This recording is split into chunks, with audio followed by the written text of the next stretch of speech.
Ciao a tutti e benvenuti in Appuntamento in Giardino. Ci stiamo avvicinando al Natale, mancano veramente pochi giorni e finisce questo 2023.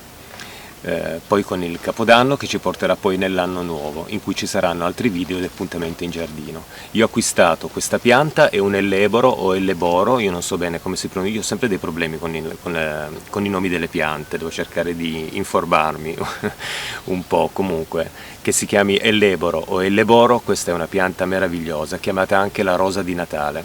L'ho acquistata qualche giorno fa e l'ho decorata in questo modo. Ho cercato di unire i rami di elicriso tutti intorno al vaso come supporto per poter tenere tutto quanto insieme. Ho usato le foglie del miscanthus legate insieme, come ho spiegato anche in un video precedente, in modo da mettere al di sotto del vaso e coprire il vaso queste foglie di elicriso e questi rametti di pino, in modo da creare un po' un'atmosfera veramente un po' natalizia. Io ho scelto l'elicriso perché ha un colore grigio molto chiaro che a me ha ricordato un po' la neve, un elemento che è un po' assente in questo inverno, a parte una o due nevicate. Adesso ci troviamo di nuovo in giornate abbastanza miti, però l'elicriso con il suo colore grigio chiaro mi ha ricordato un pochettino il candoro, un po' della neve, quindi ho deciso di sistemarlo alla base per coprire un po' il vaso. E poi questi rametti di pino sistemati in questo modo, sempre nel supporto delle foglie di miscanthus che sono al di sotto, per creare proprio questa atmosfera natalizia data proprio dai bellissimi fiori porpora dell'elleboro, una pianta che possiamo acquistare in questo periodo, però possiamo mettere poi in giardino prima dell'arrivo della primavera, quando il terreno non è più gelato, quando non è freddissimo, non c'è più rischio di gelate, possiamo inserire questa pianta nel giardino per poter poi avere i fiori nel corso poi dell'inverno successivo.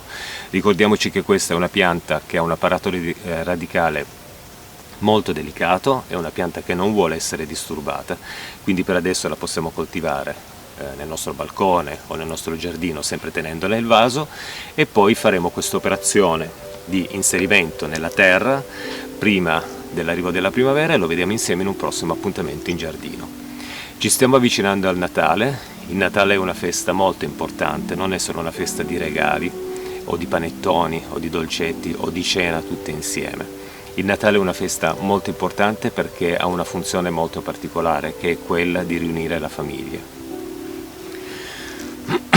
Mi viene sempre in mente in questo periodo un film che ho visto tanti anni fa, che si intitolava Una storia vera, è un film di David Lynch, in cui il protagonista spiega ad una ragazza che quando i suoi bambini erano piccoli, i suoi nipotini, lui regalava a questi bambini un rametto e gli diceva di spezzarlo, e questi bambini ci riuscivano facilmente. Poi prendeva un po' di rametti, li legava insieme, dava questi mazzetti a questi bambini e gli chiedeva di spezzarli, e loro non ci riuscivano perché questi rametti uniti tutti insieme erano molto difficili da spezzare. E lui gli diceva: vedete, questa è la famiglia.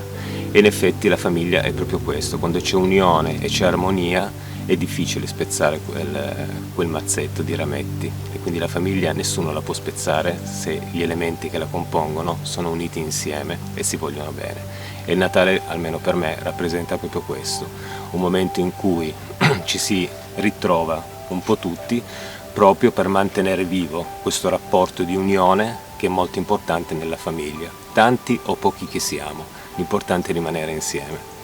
Colgo l'occasione per fare gli auguri di Natale a delle persone che mi ispirano molto, che hanno un canale su YouTube e sono l'amico delle piante.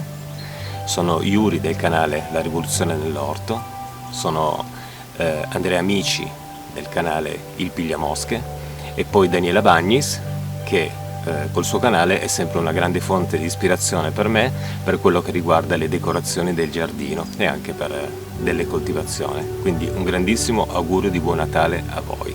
E in più colgo l'occasione per fare anche gli auguri di buon Natale a tutti gli iscritti del mio canale Appuntamento in Giardino e anche ai non iscritti che comunque mi seguono in tutte le mie avventure in questo giardino che sto cercando di rendere bello e meraviglioso, un po' come ce l'ho in testa. Vediamo se pian piano prenderà forma.